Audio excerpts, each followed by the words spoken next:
What do you see as the future of the sexual marketplace and intersexual dynamics between men and women and the RP in the future? We're going to shut up and let you go. Please take it away. All right. For women, I see a lot of loneliness on the horizon. And I don't say that to be like an asshole. I say that as sort of a warning. I think a lot, like whenever a guy says, oh, you're going to be lonely and cat lady and you're going to have box wine and whatever, like, and you're going to be a spinster is basically what they're saying. And it sounds like revenge. It sounds like guys are either too happy or they're too pissed off or too sad about like the state of women. I just go down to nuts and bolts. And I outline this actually in book 4 as well. There is a study by Morgan Stanley Financial. They did you can go find it too. It's online. It's called The Rise of the She Economy. And in that sort of research, they postulate that by 2030, women between the ages of 25 and 44, something like 52%. I hope I'm getting my numbers right. Something like 45 to 52%. It's over half. Yeah, over it is going to be over half of women of marriageable age will be single for the rest of their lives. They will not reproduce unless they get unless they get artificial insemination, but they will be unmarried and childless during those ages by 2030, which is like a very, very steep incline. In fact, they are so certain of this that they did this research on Morgan Stanley so their investors would know what to invest in the coming decade. Wow. So they're invest in box wine, right? And invest in cat toys, invest in it's not a joke, guys, when we say this. In ovum freezing, in reproductive technology, and pet dogs. Cats, dogs, whatever. What is going to be hot in the future, and this is what you can expect, and so this is what you should put your money into. So if we're already making predictions of where we should put our money, I think we need to look at why this is the way it is. Now, if you go and you follow the logic of Bloomberg or Morgan Stanley, Forbes, whatever, they will say this is a great success. This is a glowing, great progress of humanity. Well, finally, women are independent. Whenever you hear women say, like we heard last night from the 20-year-old girl, I want to give up my independence, right? Okay, I wanted to say this, but I didn't. Independent of what? Independent, like if you're independent of something, what were you dependent on that you're now independent of? Right. And whenever we hear this, remember I was telling you about how we've been hearing the same jingo, the same lingo from feminists for a long time. That's one of them. I want to be a strong, independent woman. Okay, independent of what? Independent of men. That's what it is. They've already achieved that. There's more women in college right now. They're making more money now. Women control way more money than men do. Yeah. So when you're talking about like the bullshit of the gender pay wage gap, whatever it is, it's not endemic sexism. If there's any gap, there's a gap in spending. There's a gap in control and authority over that spending. Women are the number one consumers in Western societies as it is. Bam. But they also control, and again, another stat in the book is over the course of a family's history, women will control 90% of that family's wealth. Yep. That's car expenditures, that's college, that's we're going to go on vacation, we're going to buy this TV set, this kind of stuff. Women, if they're not making the money, they're directing the flow of where that currency is going to. So don't give me this bullshit about, well, we need to make as much money as a man, and it's because of this endemic sexism and the patriarchy. Fuck you, because you're the one spending the money, and I got the stats to show you that right now. Bam. Damn, son, where'd you find this? And I'll say this real quick, Rolo. Women spend so much money that a male company like Gillette will risk losing business, Financial ruin. to crap on men so that they can appease to women, because they understand even with male razors, women are the predominant consumers. So that goes to show you guys how strongly women are the consumer base in the West, man. Even male companies are ostracizing their own target audience to sell to women. Also, Sorry, Rolo, I'll add to that as well. So a lot of people don't know this, right? But behind a lot of tech companies are female employees. Yep. And they control the flow. And Fresh used to work for a tech company, guys. Yeah. This comes from experience. They control the flow of how things are put out. Now, like you guys said, women control the customer base for most things. So get this, right? A lot of our content is not geared towards women. So what does it do? Suppress it and oftentimes delete it. Mhm. because it's not going to be suitable for their consumers, which is women. Yep. So yeah, that's very true. Big facts. Sorry, So Rolo, go ahead. here's another Prediction? prognostication for the future. Mhm. We live in the most emotionalized society the world has ever known right Facts. now. Facts. Everything is feels before reals. We say this all the time in the Manosphere, and we Yeah. joke about it, but it's really true. We live in an age, and I make the case for it in book 4. Our religion is emotionalism right now. It's how did it make you feel? Yep. What Our are you- TikTok what are getting you- banned is an what example are of that. you feeling? Yes, Yeah. exactly. You know, Because punish you made- women for bad behavior. So- Feelings. So when I get criticized by women, it's usually for my tone.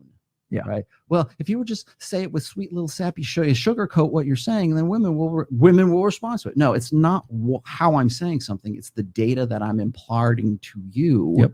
that is offending you because it goes against the what is, an ego invested belief for that woman. It feels bad. And I get it. It's supposed to feel bad because if it's not feeling bad, then it's not going to motivate you to change. Yes. So in the future, and I don't know when we're going to reach critical mass, but right now we're in the age of emotionalism. We're in the age of ego and the age of emotionalism.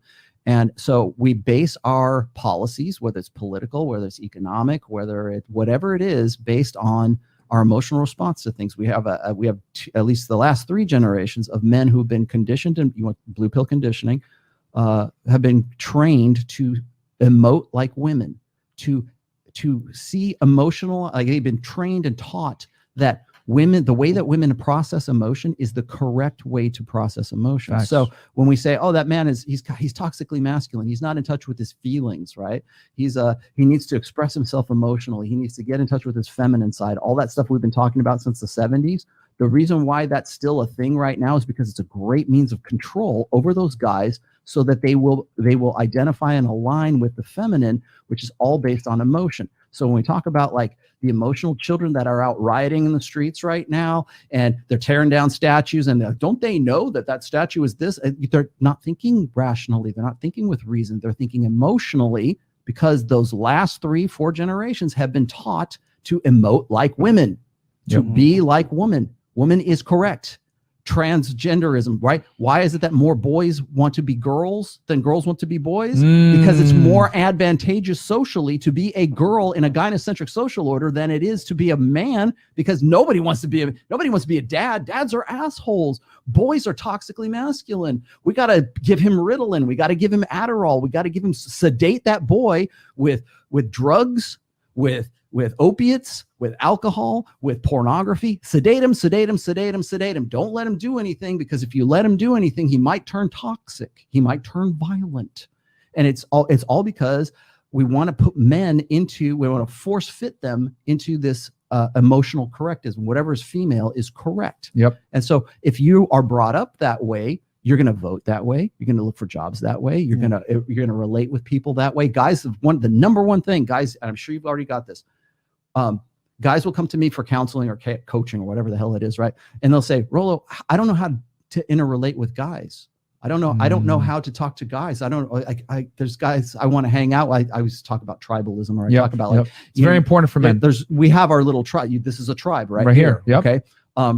Do you have tribes? And they don't. And the reason they don't is because they've been taught to emote and to relate to men as if they are women. Yeah. And that's what's valuable, and that's what makes them valuable. And that's how they get their self-worth. So it's no shock to me when guys in the black pill community or blue pill or purple pill or whatever it is, they don't want to make women the measurement of their lives, but they still emote and they still relate with people as if they have a feminine sort of training.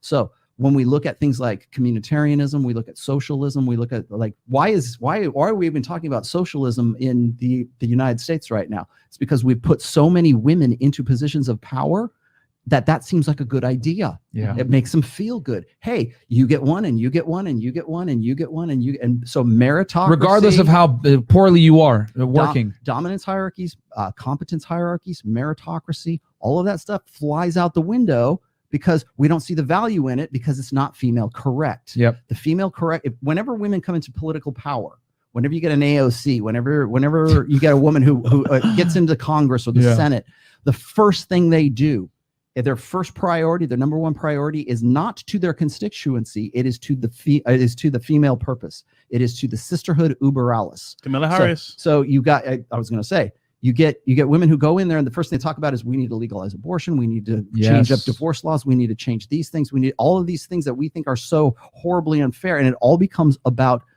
women's issues and not all of our issues. Like how are we going to govern? It doesn't matter as long as women get theirs, as long as the sisterhood is served. I can go on forever. I don't want to go on forever about that, but I talk in a great extent about the sisterhood uber alles in this book. That's where I see us going. That's where you see us going. We're going to be, our politics are emotionalized. Our media, our entertainment is all emotionalized. Yes, Terminator with a female songs actress, James Bond. Everything is feminized and everything is emotionalized primarily right now. And we think that that's going to sell more movies and more. It's backfiring. I'll leave you with this. Remember when the Star Wars movies, I know John's a Star Wars fan. Yeah. And the last 3 Star Wars movies they just sucked. Okay. Yeah. And the reason for that is because they don't know how to write the hero's journey. It's a male specific thing, right? Yeah. Men must become. Yes. We have a burden of performance and we go through these trials and tribulations to become something, right? Yep. Whereas when you get like Rey, she already is. She's a Mary Sue, right? She's already, I know how to use a lightsaber just magically, right? Didn't have to do that. Well, the reason why we think that that's a good idea is because the writers who put that together are from that generation of emotionalism. And so we have a Mary Sue written as if it's that this is a male character. We're just going to give her tits and a vagina. And then give her the power from the beginning. Yep. And so because this emotional society thinks that that's what the fan base wants to see. They want to see this powerful, we need more powerful women and strong women and independent women leads in our movies. And you know what's kicking their ass? Mandalorian with a little baby. That's what women want. Is baby Yoda. They want Grogu. They want baby Yoda. They don't want ass-kicking mama Rey. They want baby Yoda is what they want. Maternity. Because that's an innate drive in women. An innate drive in women is not, oh, I'm going to learn a lightsaber and learn how to kick ass and take names. That's a man's job. And on our root lizard brain, on our pineal gland brain, we understand that. We recognize that. That's part of the machine. Truth bomb time right now. Anyone that was alive in the 90s, famous movie that came out from Disney, Mulan. Okay? In the movie, what happens? Man. A woman must become, right? She learns in the beginning, she didn't know how to fight. She gets her ass kicked. She can't hop the things, whatever, shoot the bow and arrows. But what do they do? The song, be a man, you must be, you know what I'm saying? You must become in the song, right? And then she learns the skills. She learns how to fight. She does this all with a masculine frame of reference. That movie did excellent. Why? Because she had to become. Even a woman had to adhere to masculine traits to be able to get the entertainment value. The hero's journey. No one cares. It's a masculine story every single time, even if you put a woman in the lead. And Mulan is an excellent example of that. When did that movie come out? In the fucking 90s. That would never come nowadays, right? Because a woman having to become what? Ugh! And now here's the thing. Hollywood is paying the consequence for being woke. You want to be woke? You're going to go broke. Because at the end of the day, people know deep down that women just are and men must become. And even if you put a woman into a male role, if you want to get the views and you want to get the entertainment, she still has to become.